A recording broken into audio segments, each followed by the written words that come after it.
Are you looking for the next craft beer? Well, maybe the brown note from Against the Grain Brewery is the one for you.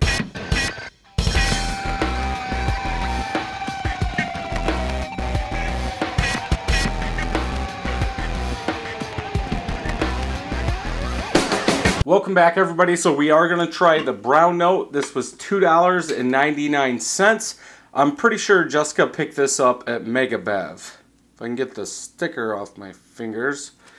This is 5% ABV and 20 IBUs.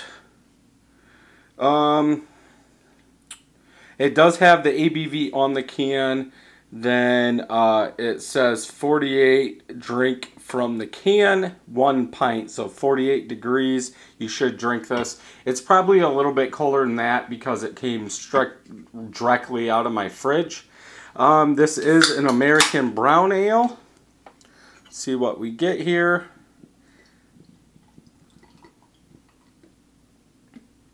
Obviously, we're not going to be able to fit this whole thing in the can. Can's pretty cool. Obviously, the brown note, his underwear is brown. He's got a whole bunch of tattoos on him. It says malt. And then on the side, it says Phantom White.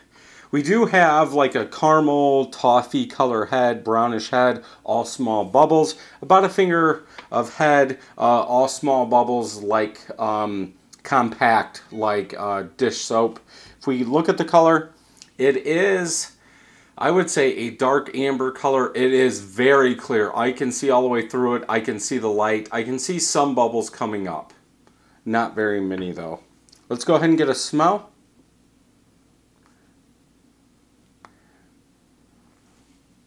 Smells pretty good. You are getting those light roasted malts, some caramel toffee in there, sweetness. It's probably typical of a brown ale. Usually in those brown ales, they are using kind of roasted malts, very light roasted malts to get that brownish amber color, and those will give off toffee, caramel flavors like that, or smells like that. Let's go ahead and get a taste.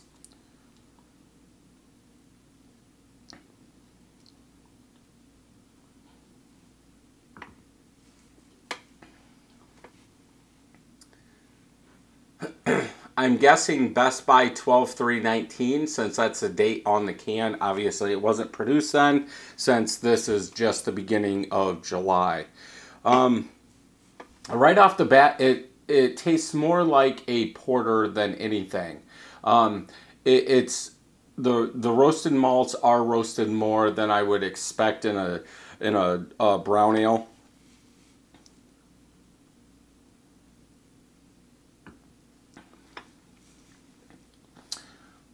Like, yeah, like maybe almost like an over roasted light malt.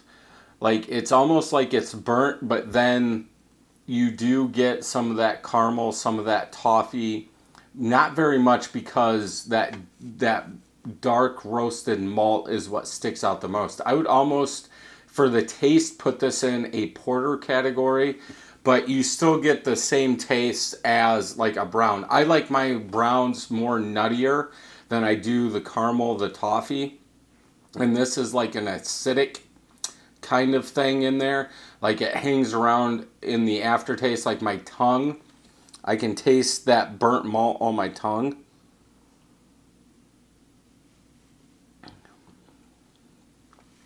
It's still good. I do like brown ales.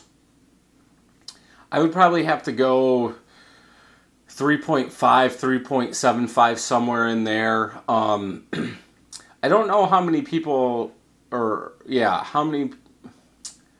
It's weird. I'm trying to decide if that burnt roasted malt, almost burnt, is good in a brown ale. I'm not sure. I was thinking it was going to be more like the smell, lightly roasted malt, but it's more of an acidic malt than anything. I'm trying to give it the benefit of the doubt, and I don't think that's going to work.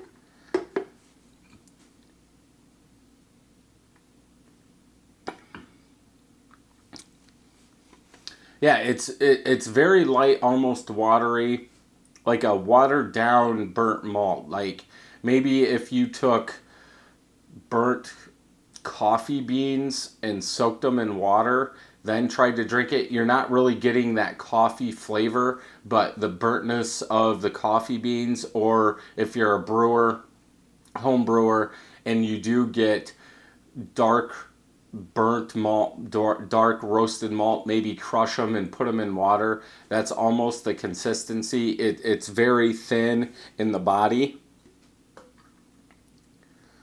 Let's see if we can add anything to it.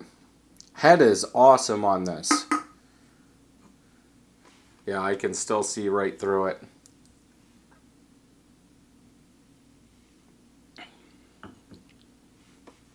Yeah. Yeah, I don't like, even in the bottom, it's almost like a tinny kind of taste in there. So yeah, anywhere from a 3.5 to a 3.75 for me anyway. But again, I like my browns more on the nutty side more than that dark roasted malt or light roasted malt that's giving it the color. If we look on Untapped, 8 of my friends have had this, average 3.56 out of 5.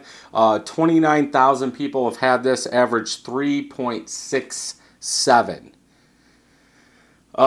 Brian did like this, 4.5, 2.75. So yeah, they're kind of all over the taste. Some people didn't even score it on my friends list.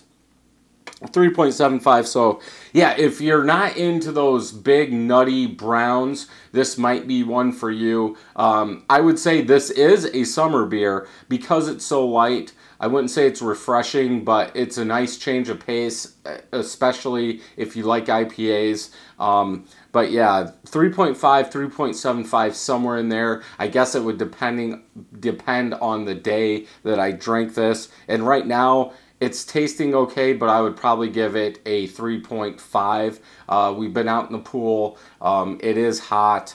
So yeah, something around in there for today. But maybe if it wasn't as hot, maybe 3.75. I probably wouldn't buy it again. This is the second one that's kind of been a letdown from Against the Grain. But yeah, it's okay. It's nothing special, nothing under. But yeah, that'll wrap up this beer review. And until next time, happy brewing.